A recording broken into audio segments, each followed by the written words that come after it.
કલાકાર બનવાનું આવો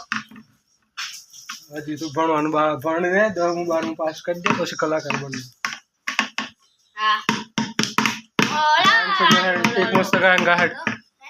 એક ગાયન મસ્ત ગાહડ એ ડોલાવે લોલે લોલે દી લોલે વાલા વાલા દી લાલા લાલી કલાકાર કલાકાર વાલો સબોલે લોલે લોલે સુડમેલ મસ્ત ગાહડ ગાયન મસ્ત સુડમેલ પાતળી જે છોડી દે છોડી મેલ પાતળી પણવાય એ તો ઘડીએ લોતી હશે એ પાતળી પણવાય પછી પેલું એક ટકો કલાકાર હે પણ એક છે પણ બુરી જો ચોજુરે અરે ખતરનાક કલાકાર જોઈ શકો છો ખતરનાક ટકો કલાકાર